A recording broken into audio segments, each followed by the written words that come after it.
खेत बेच देंगे तो खाएंगे क्या? हमारी बेटी की पढ़ाई, मेरी दवाई, ये सब कहाँ से चलेगा? अरे भैया, और अचानक से यहाँ से गुजर रहा था, सोचा तुमसे मिलता चलूं। बहुत याद आ रही थी तुम्हारी बहन। अरे ये तो आपने बहुत अच्छा किया। आओ आओ, अंदर आओ। बहुत अच्छा किया भाई जो आप यहाँ आ गए। वैसे भी गुड़िया की शादी बहुत नजदीक आ रही है, भात देने की तैयारी कर लो। हाँ, भात तो जरूर दूंगा, ये तो मेरा फर्ज है। तो रिश्तेदार, पर भाई इस बार बात थोड़ा बड़ा होना चाहिए। पड़ोस में चंगीलाल काका की बेटी के बात में उसके मामा ने 2 लाख रुपए दिए हैं। मुझे उससे ज्यादा चाहिए, पूरे 2,11,000 रुपए। मैं पूरे गांव को दिखाना चाहती हूँ कि मेरी बेटी की शादी में सबसे ऊंचा बात आया है। बहन में चंगीलाल काका के रिश्तेदारों की तरह नहीं हूँ। वो सभी सरकारी नौकर और बड़े पदों पर है। मेरी बहन, तुम अच्छे से जानती हो, बेटी की पढ़ाई, तेरी भाभी का खर्चा और घर का खर्चा जैसे तैसे चला रहा हूँ। भाई तुम मुझ पर कोई एहसान नहीं कर रहे हो। गांव में मेरी इज्जत का सवाल है। अगर ऐसा ही बात दे सकते हो तो ठीक है, और अगर नहीं दे सकते तो गांव में मेरे हिस्से की 1.5 बीघा जमीन है, उसे बेच दो और ये बात दे दो। कैसी बात कर रही हो मेरी बहन?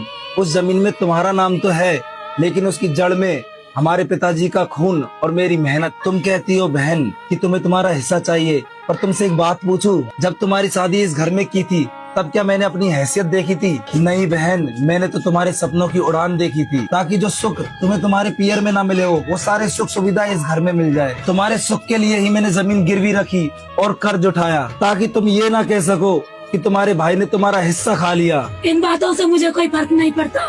मुझे तो बात चाहिए, वो भी चंगीलाल की बेटी से चाहिए। भाई साहब, अब आप ही मेरी बहन को समझाइए, ये तो बिल्कुल अपनी जिद पर अड़ी है। मैं क्या बोलूँगा? आप दोनों बहन भाइयों के बीच की बात है। तो तुम साफ साफ कह दो भैया, तुम्हें बात नहीं देना क्या? भात तो मैं जरूर दूंगा मेरी बहन। मेरे इस औकात के भात से तुम्हारी बेटी की शादी में अगर कोई कमी रह जाए तो मुझे माफ कर देना। मैं एक किसान हूँ, मैं अपने खून की आखिरी बूंद तक तेरे लिए लड़ सकता हूँ, लेकिन दिखावे के इस भात के लिए मैं अपने बीवी बच्चों का भविष्य बर्बाद नहीं कर सकता। अगर 2,11,000 रुपए बात में नहीं दे सकते तो मेरी चौखट पर कभी बात लेके मत आना। आपने अपनी बहन के लिए वो सब कुछ किया जो शायद एक बाप भी नहीं कर पाता। आप चिंता मत कीजिए, हमसे जितना बन पाएगा हम करेंगे, लेकिन दिखावे के लिए हम अपने खून का भविष्य बर्बाद नहीं करेंगे। अब तो भगवान ही मालिक है, पता नहीं क्या होगा। अरे बहन जी का फोन आ रहा है। नमस्ते भाभी, मैं बोल रही हूँ। अरे बहन जी, आपको बेटा होने पे बहुत बहुत मुबारक। धन्यवाद भाभी। आपको गुड़िया की शादी में जरूर आना है। हाँ, हम जरूर आ जाएंगे। एक बार भैया से मेरी बात करा दो। सुनो जी, बहन जी का फोन आ रहा है आपसे कुछ जरूरी बात करने के लिए। हेलो छोटी, बेटा होने पर बहुत बहुत मुबारक हो। भैया, अब मुबारकबाद से काम नहीं चलेगा। अब बेटा होने पर छोचक के लिए तैयार हो जाओ। हाँ बहन, बोल क्या चाहिए तुझे? मेरी शादी में एक मोटरसाइकिल और एसी देने के लिए कहा था, जो आपने आज तक नहीं दिया। और पिताजी ने मेरी सासू माँ से जीते जी वादा किया था कि वो मुझे 5 तोले का सोने का हार बनवाएंगे, वो भी नहीं बनवाया। मेरी सासू माँ आज तक मुझे ताने देती रहती है, इसलिए अब छोचक पर मौका अच्छा है। अब ये मुझे सारी चीज दे दो। छोटी, इस वक्त मैं ये सारी चीजें कैसे दे पाऊंगा? 15 दिन बाद गुड़िया की शादी है, इतने सारे पैसे मैं कहाँ से लाऊंगा? मुझे कुछ नहीं पता भैया, ये मेरी इज्जत का सवाल है। क्या हुआ जी, आप क्या सोच रहे हो? देखा, आज हमारे साथ वही हो रहा है जो हमने उनके साथ किया था। क्या मतलब? हमने तुम्हारे भाई से भात में 2,11,000 रुपए मांगे थे, और आज मुझसे मेरी बहन मोटरसाइकिल, एसी और सोने का हार मांग रही है। लगता है जैसे मुझसे ऊपर वाला कह रहा हो। अब खुद पे बीती तो समझ में आया।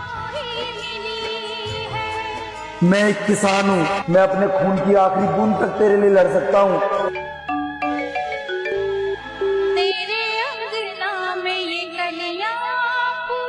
लेकिन दिखावे के इस बात के लिए मैं अपने बीवी बच्चों का भविष्य बर्बाद नहीं कर सकता। वो लोग मेरा फोन क्यों नहीं उठा रहे?